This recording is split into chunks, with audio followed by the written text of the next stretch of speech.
Here's another one. Aging and maturity of the body as a means of teaching one what really matters, or finding more depth to what life is about. Because when we're young and have all our hair and are handsome in our peak and prime, we are distracted by our hormonal and sexual urges and the externals of a person, and not having that same hand to play and the same youthfulness forces you to assess with more thoughtfulness both your actions, your reactions,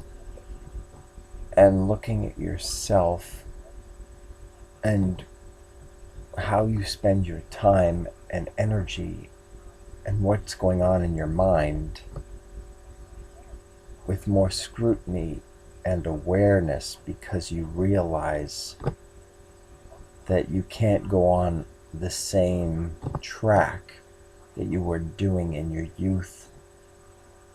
because it doesn't necessarily avail you. Plus it's like staying at the level when you were, say, in first grade or third grade when you're in high school. It doesn't really become you anymore to come from that same focus or obsession or pattern of behavior. So that can be a benefit of maturity, age, or increasing age, which helps you through the limitation of realizing you don't have all that distraction anymore, because you're not in that same category of hot and sexy in the same fashion as you once were. And that can assist you in having more focus on things that have more depth and have more capacity to have more endurance, and to go after things that have the potential to have more meaning. It doesn't mean it's going to be that way, but it's a chance that life presents you through the limitations of a different cycle. And I think it's built into life to have these stages so that you can ultimately learn to reconnect more to spirit, or even to develop a spiritual life, because you have life experiences which teach you that much of what you can gain by pursuing pleasure or all these various distractions doesn't lead to the happiness or fulfillment that you originally thought it would, and that it's necessary to seek those things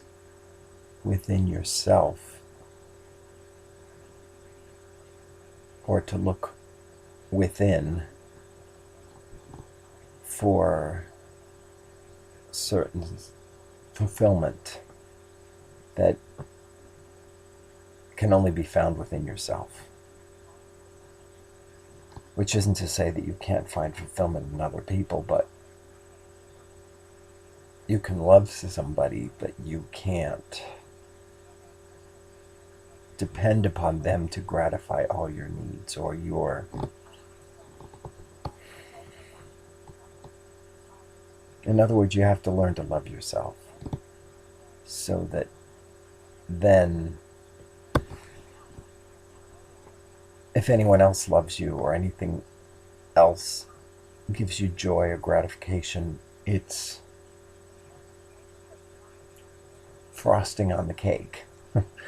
But you are the substance of your own fulfillment to the greater extent.